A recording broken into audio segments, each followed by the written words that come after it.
আমার এই ভিডিও যখন দেখবেন তখন বাংলাদেশের রাজনীতি অনেক আগায় গেছে, অনেক কিছু ঘটে গেছে। যাই হোক, আমি তো আগে ভিডিও রেকর্ড করি, তাও আমি একটু পিছে গিয়া তারেক রহমানের দেশে ফেরার বিষয়টা নিয়ে আলাপ করতে চাই, কারণ বিষয়টা গুরুত্বপূর্ণ। তারেক রহমান তো দেশে ফিরেছেন, বিএনপি খুশি, তার সাথে বেশি খুশি ইন্ডিয়া। আমি মেনে মেনে করছি না। ইন্ডিয়া টুডে একটা বিশাল ফিচার ছাপিছে, দেখেন কেন তারেক রহমানের দেশে ফেরা ইন্ডিয়ার জন্য খুশির খবর। তারাই লিখেছে, Khaleda জিয়া's son in Bangladesh after 17 years. Why it's good news for India? কেন এটা ইন্ডিয়ার জন্য ভালো খবর, সুসংবাদ। ওরে বাবা, কি খুশি ইন্ডিয়া।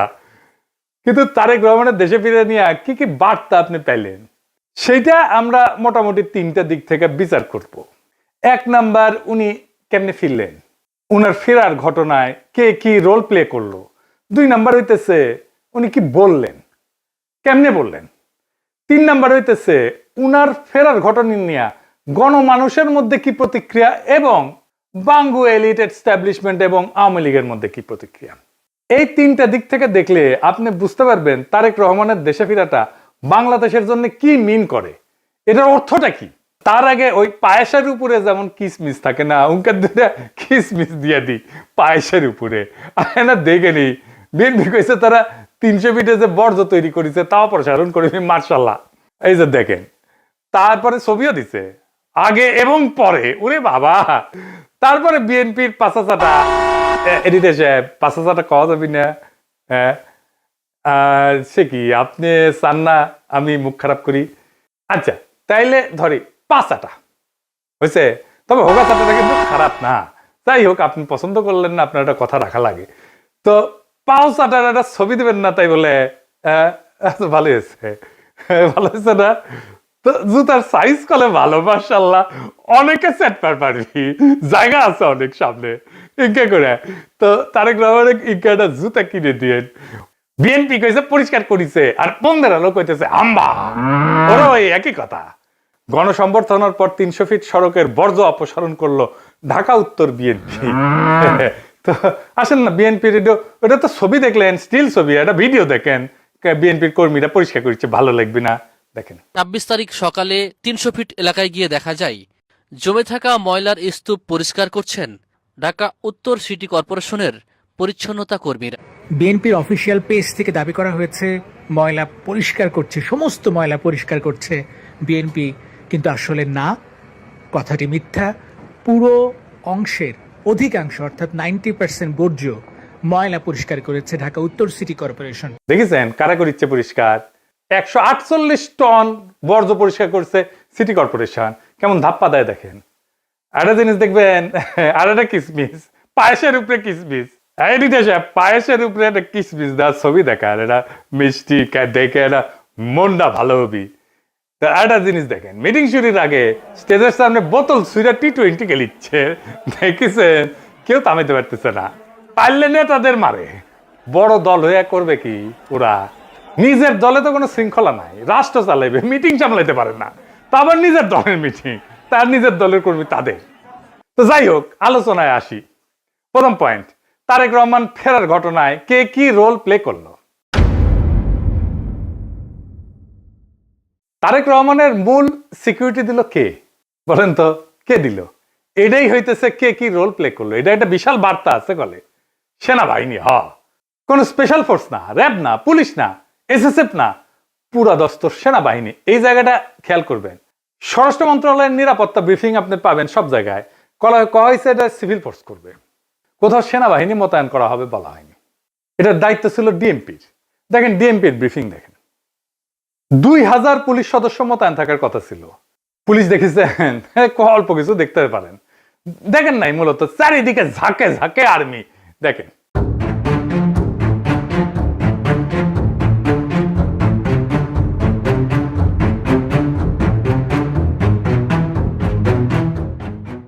বাংলাদেশে কেউ কখনো এরকম নজিরবিহীন নিরাপত্তা পায় নাই, বাংলাদেশের ইতিহাসে পায় নাই, কোন রাষ্ট্রপ্রধান পায় নাই। যাই হোক, এই যে আর্মি নিরাপত্তা, এটা প্রফেসর ইউনূসের সরকার সিভিল প্রশাসনকে উপেক্ষা কইরা ওয়াকার দিছে। এটা ওয়াকারের শক্তি প্রদর্শন, ও বুঝাই দেয় সবাইকে যে আর্মি তারেক রহমানের সাথে আছে, বুঝেছ? এটা হইতেছে message, hidden message. Tarique Rahman বাংলাদেশের নেক্সট প্রাইম মিনিস্টার হওয়া কন্টেন্ডার, সন্দেহ নাই, হইতে পারবে কিনা সেইটা সন্দেহ আছে। তো ওই তো একাই কন্টেন্ডার না, তাই না? ওনার দলের কাছাকাছি সাংগঠনিক শক্তি নিয়ে প্রতিদ্বন্দ্বী রাজনৈতিক জোট দাঁড়াইতেছে, এমন একটা ভাব তৈরি করা হইতেছে তারেক রহমান না থাকলে বাংলাদেশ উচ্ছন্নে যাবে, উনিই পারবেন বাংলাদেশকে পথে আনতে। যাই হোক, আমরা পরের ইস্যুতে যাই। উনি কি বললেন, কেমনে বললেন, আমরা এই ইস্যুতে ফিরে আসব। কেন এরকম ধারণা তৈরি করা হয়েছে উনি নেক্সট প্রাইম মিনিস্টার এবং উনি দেশটাকে ঠিক করতে পারবেন? উনি বক্তৃতায় নিরাপদ জীবন, নিরাপত্তা, এই জীবন জিনিসটা বারবার উল্লেখ করছেন, 5 বার। একটি নিরাপদ বাংলাদেশ আমরা গড়ে তুলতে চাই। নিরাপদে ঘর থেকে বের হলে নিরাপদে ইনশাআল্লাহ ঘরে আবার ফিরে আসতে পারে। যে কোনো মূল্যে আমাদেরকে নিশ্চিত করতে হবে যাতে মানুষ নিরাপদ থাকতে পারে। শিশু হোক, নারী হোক, পুরুষ হোক, যে কোনো বয়স, যে কোনো শ্রেণী, যে কোনো পেশা, যে কোনো ধর্মের মানুষ যেন নিরাপদ থাকে, এই হোক আমাদের চাওয়া। আজকে বিগত 15 বছর স্বৈরাচারের বিরুদ্ধে শত শত হাজারো গুম খুনের শিকার হয়েছে শুধু রাজনৈতিক দলের সদস্য নয়, নিরীহ মানুষের প্রতিবাদ করতে গিয়ে অত্যাচার নির্যাতনের শিকার হয়েছে, জীবন দিয়েছে। আবারও সকলকে যে কোনো মূল্যে দেশে শান্তি শৃঙ্খলা রক্ষার আহ্বান জানিয়ে যে কোনো বিশৃঙ্খলাকে পরিহার করে ধৈর্যের সাথে মোকাবেলা করার আহ্বান জানিয়ে আমার বক্তব্য শেষ করছি। এটা কোনো দুর্ঘটনাবশত কাকতালীয় ঘটনা না, এই বারবার ফিরে আসা, এইটা সেন্ট্রাল থিমেটিক অ্যাঙ্কর তার বক্তৃতার। পুরা বক্তৃতায় ছড়ায় থাকা কোর মেসেজ। এটা শুধু একটা কথার কথা না, পুরা বক্তৃতার একটা নৈতিক ফ্রেম এই নিরাপত্তা, মানুষের নিরাপত্তা। ভাষণের প্রধান নরমাটিভ ক্লেম মানুষ যেন নিরাপদ থাকে। নরমাটিভ ক্লেম কারে কয় জানেন তো? জানেন অবশ্যই, তাও কই আর কি। নরমাটিভ ক্লেম বলতে বোঝায় এমন একটা বক্তব্য যে যা কি হওয়া উচিত, কি করা উচিত, বা কোনটা নৈতিকভাবে সঠিক বা ভুল, এই প্রশ্নগুলোর উত্তর দেয়। এটা কোনো বাস্তব বর্ণনা না, এটা মূল্যবোধ, নৈতিকতা এবং আদর্শ নিয়ে কথা বলে। নরমাটিভ ক্লেম সবসময় এরকম হওয়া উচিত টাইপের দাবি, এবং এই নরমাটিভ ক্লেমের বৈশিষ্ট্য সত্য মিথ্যা দিয়ে যাচাই করা যায় না। এটা নৈতিক, রাজনৈতিক বা সামাজিক মূল্যবোধ প্রকাশ করে। এইগুলো নীতি নির্ধারণে ব্যবহার করা হয়। এই শব্দটা উচিত, দরকার, ন্যায়সঙ্গত, অন্যায়, ভালো, মন্দ, এগুলো হইতেছে নরমাটিভ ক্লেম। যেমন ধরেন, আমি যদি বলি রাষ্ট্রের দায়িত্ব নাগরিকদের নিরাপত্তা নিশ্চিত করা, এটা নরমাটিভ ক্লেম, বুঝলাও? তারপরে ধরেন গুম খুনের বিচার হওয়া উচিত, এটা নরমাটিভ ক্লেম। সব মানুষের সমান অধিকার থাকা দরকার, এটা নরমাটিভ ক্লেম। কি হওয়া উচিত এটা বলতেছে। আবার দেখেন, এই নিরাপত্তা ইস্যুটাই আওয়ামী লেসপেন্সার নবনীতা কথাটাকে দইরা পারলে তারেক রহমান জিন্দাবাদ দেওয়া সিক্কুর দেওয়া ওঠে। দেখে যাও এত আরাম পেয়েছে কেন এই কথায়, পার বাকশালীরা কেন ফাল পারিচ্ছে জানেন? পরে আসিচ্ছি, সব একসাথে নিয়ে এইটা যখন এপিসোড যখন শেষ করবো তখন এটার উত্তরটা পাবেন। এই নিরাপত্তা কথাটা কেন নবনীতার এত পছন্দ, আওয়ামী লীগের এত পছন্দ, সেটা একটু বুঝে দেখে আসেন। এই নিরাপত্তা কথাটাই নবনীতার নেত্রীরা বাঁচাবে, আওয়ামী পান্ডাদের বাঁচাবে। এই নিরাপত্তা কথাটাই আর্মির দুর্বৃত্ত জেনারেলদের বাঁচাবে। উনি গুমের কথা বলছেন, কিন্তু কে করছে, কারা করছে সেটা বলেন নাই। তাদের বিচারের কথা বলেন নাই, 2024-এর শহীদের কথা বলেন নাই, এমনকি আবু সাইদ মুগ্ধর কথা বলেন নাই। উনি নিরাপত্তা সবার উপরে রাখছেন, শহীদদের উপরে রাখছেন। উনি হাসিনাকে ফ্যাসিস্ট পর্যন্ত বলেন নাই, স্বৈরাচার বলছেন। বিগত 15 বছর স্বৈরাচারের বিরুদ্ধে শত শত হাজারো গুম খুনের শিকার হয়েছে শুধু রাজনৈতিক দলের সদস্য নয়, নিরীহ মানুষের প্রতিবাদ করতে গিয়ে অত্যাচার নির্যাতনের শিকার হয়েছে, জীবন দিয়েছে। আমাদের সমাজের প্রথম রাজনৈতিক কর্তব্যটা কি এখন? দুইটা জিনিস তো, একটা হাসিনার অপরাধের বিচার, হাসিনার প্রশাসনের অপরাধের বিচার, নাম্বার 2 রাষ্ট্রের সংস্কার, তাই তো? আর তো কিছু না। কিন্তু উনি দুইটার কোনোটাও টাচ করলেন না। উনি নিরাপত্তা, মানুষের নিরাপদ জীবন দিয়ে ন্যায় বিচার, সংস্কার সবকিছু উড়াই দিলেন। তো তাইলে এই ভাষণ আমাদেরকে কোথায় নিয়ে যাচ্ছে? আমাদের এখন একটা সোজা প্রশ্ন তুলতে হবে যে রাজনৈতিক ভাষণের নিরাপত্তা যখন প্রধান ফ্রেম হয়ে ওঠে তখন ন্যায় বিচার কোথায় যায়, সংস্কার কোথায় যায়? এই প্রশ্নটা বুঝতে হইলে আগে একটা পার্থক্য বুঝতে হবে। আসেন সেটা বুঝে দেখি। ন্যায় বিচার ফ্রেম ন্যায় বিচারের প্রশ্ন তোলে, কে অপরাধ করছে, কার দায়, কার শাস্তি, কি শাস্তি, কোন আদালতে, এইগুলো কেন্দ্রে থাকে, মানে অ্যাকাউন্টেবিলিটি। আর নিরাপত্তা ফ্রেমে এটাতে কি থাকে? এইদিকে লেখেন, মানুষ যেন ভয় না পায়, সংঘাত না হোক, আর কোনো ঝামেলা না হোক, স্থিতিশীলতা আসুক, সবাই নিরাপদ থাকুক, এটার কেন্দ্রে থাকে স্ট্যাবিলিটি। এই তারেক রহমানের বক্তৃতায় নিরাপত্তা ফ্রেমটা ন্যায় বিচার ফ্রেমের উপরে বসানো হয়েছে, সবার উপরে। কিভাবে? গুম খুন বলা হয়েছে, কিন্তু বলা হয়নি কে করছে, কোন বাহিনী করছে, কিভাবে বিচার হবে, কিন্তু বলা হচ্ছে যে কোনো মূল্যে যেন মানুষ নিরাপদ থাকে। এই এক লাইনে যেটা ঘটে যায় সেটা অতীতের সমস্ত অপরাধ ভবিষ্যতে স্থিতিশীলতা দিয়ে ঢাইকা দেওয়া হয়। বিচারের বদলে স্ট্যাবিলিটি, জাস্টিসের বদলে শান্তি, এটাই জাস্টিস, ন্যায় বিচার, বিচারকে ডিনাই করার কৌশল।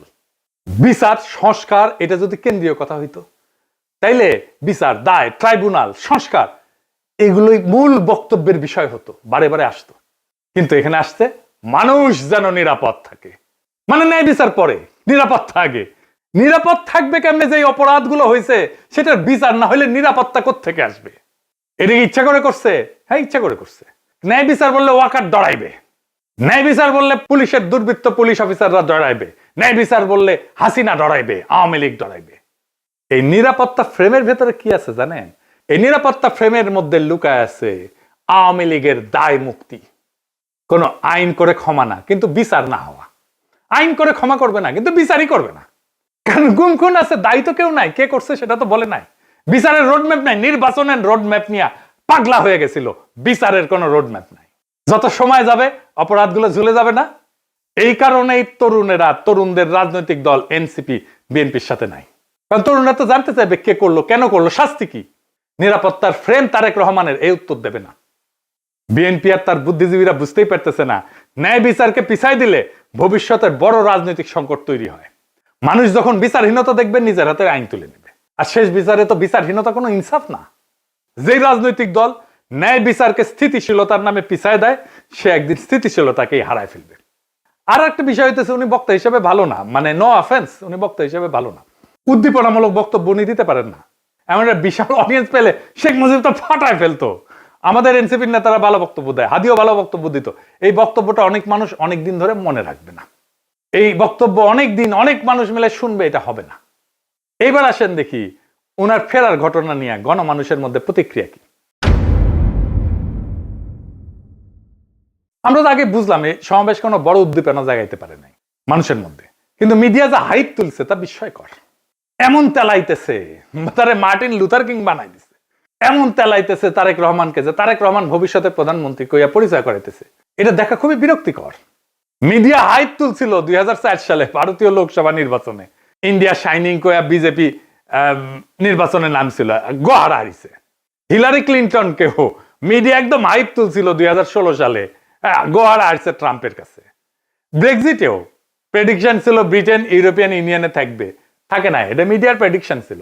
মিডিয়া ফ্রেম করতেছে তারেক রহমানকে ভবিষ্যতে প্রাইম মিনিস্টার হিসেবে, এটা হবে বিএনপির জন্য ডিজাস্টার। ঐতিহাসিকভাবে প্রমাণিত যে জনগণ মিডিয়ার ভুল বা বায়াস প্রেডিকশনকে কেবল ভুল হিসাবে পাঠ করে না, তারা এটাকে ম্যানিপুলেশনের চেষ্টা হিসেবে বোঝে। 2016 সালের নির্বাচনের পরে পিউ রিসার্চ সেন্টার ধারাবাহিক জরিপ করছিল, এখানে বলতেছিল যে মিডিয়া ট্রাস্ট কনজারভেটিভদের মধ্যে এইটা ইতিহাসের সবচেয়ে নিচে নামে আসছে। মিডিয়ার ট্রাস্ট, মিডিয়ার বিশ্বাস। এবং অনেক তথ্যদাতা সরাসরি বলছে যে মিডিয়া আমাদেরকে বলার চেষ্টা করছে যেটা হবে, এবং তারা ভুল বলছে। এটাকে এজেন্ডা সেটিং হিসেবে মানুষ দেখে, মিডিয়া কভারেজ হিসেবে দেখে না। ফুকুয়েটারে বলছিল যখন জ্ঞান বর্ণনা না করে মিডিয়া নির্দেশ দিতে চায় জনগণকে, তখন তা ক্ষমতায় রূপ নেয়। তারা তারেক রহমানের ক্ষমতা তৈরি করতেছে, মিডিয়া ক্ষমতা, ভার্চুয়াল ক্ষমতা তৈরি করতেছে। আর হান্না আন্ড্রেড বলছিল যে এমন ক্ষমতা জনগণ নীরবে সহ্য করে না, সে প্রত্যাখ্যান করে। তাই বহু নির্বাচনে আমরা দেখি জনগণ ব্যালট ব্যবহার করে কেবল কোন প্রার্থীর বিরুদ্ধে না, ভবিষ্যতে আগেই লিখে রাখা মিডিয়া ন্যারেটিভের বিরুদ্ধে প্রতিশোধ নেয়। বাংলাদেশের জনগণ এই যে তারেক রহমান আগামীর প্রধানমন্ত্রী, এই মিডিয়া ন্যারেটিভের বিরুদ্ধে প্রতিশোধ নেবে, লিখে রাখতে পারেন আজকের কথা। তারপরে ধরেন পাবলিকের যা হয়রানি হয়েছে দেখেন একটু। দেখেন কি পরিমাণ লোক এয়ারপোর্ট থেকে সবাই লাগেজ মাথায় করে কিন্তু বের হচ্ছে। দেখেন, আপনারা দেখলে অবাক হয়ে যাবেন যে শত শত না হাজার হাজার লোক আটকে পড়েছিল, যারা প্রবাস থেকে বাংলাদেশে আজকে আসছে বা কালকে রাত্রে যারা আসছে বের হয়ে যেতে পারছে, আজকে যারা আসছে সহজে কিন্তু সকালবেলা বের হতে পারে নাই। এখন তারেক রহমান সাহেব বের হয়ে গেছে, সবাইকে বের হওয়ার ব্যবস্থা করছে এবং সবাই বের হয়ে যাচ্ছে। আর একটা হয়রানি দেখেন পাবলিক কি করছে।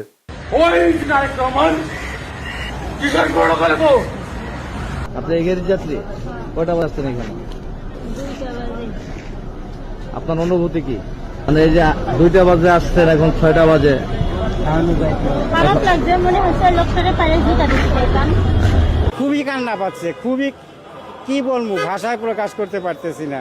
একদিকে তো অসুস্থ লোক আসছিলকে দেশের বাড়ি চিকিৎসা করার জন্য, তারপরে এই পরিস্থিতি, দুঃখ লাগতেছে যে আমরা আইছি বাইরে থেকে, আজকে শখ করে একটা গাড়ি নিয়ে আসছে আর এই গাড়ি আমার এয়ারপোর্টের মধ্যে ঢুকতে দিল না। আমি এইভাবে ঠেলিয়ে ঠেলে নিতেছি, এতে তো আমার কাছে ওইটাই মনে হয় যে আমরা মনে হয় যে অপরাধী করছি। তারেক রহমানকে যে বাংলাদেশের ত্রাতা হিসেবে দেখানো হইতেছে, বাঙ্গু সুশীলদের শিরোমণি মতিউর রহমান কইছে যে দেশে রাজনৈতিক শূন্যতা চলতেছে, তারেক রহমান আরো আগে আসলে ভালো হইতো, মানে এই শূন্যতা কাটতো। শুনেন, আমি ব্যক্তিগতভাবে এটা মনে করি যে দেশে একটা রাজনৈতিক শূন্যতা রয়েছে, চলছে, এটা একটা বিপজ্জনক। আমি সবসময় ভাবতাম বা এখনও মনে করি যে বিএনপির ভারপ্রাপ্ত চেয়ারম্যানের আর একটু আগে, বেশ একটু আগে যদি আসতে পারতেন, তাহলে এক্ষেত্রে হয়তো বিএনপি এবং দেশের মধ্যে একটা ভালো সুবিধাজনক অবস্থা তৈরি হতে পারত। তাকে বাংলাদেশের রাজনীতিতে অপরিহার্য প্রতীকে পরিণত করা হয়েছে। তারেক রহমানের রাজনৈতিক শক্তি যেদিন থেকে তারেক রহমানকে রাজনীতিতে অপরিহার্য প্রতীকে পরিণত করা হয়েছে, তারেক রহমানের রাজনৈতিক শক্তি সেদিনই শূন্য হয়ে গেছে। তারেক রহমানকে ছাড়া বিপ্লব হইল না একটা, ওনাকে ছাড়া তো, ওনাকে ছাড়া দেশ বাঁচবে না, রাষ্ট্র বাঁচবে না, এটা একটা কথা।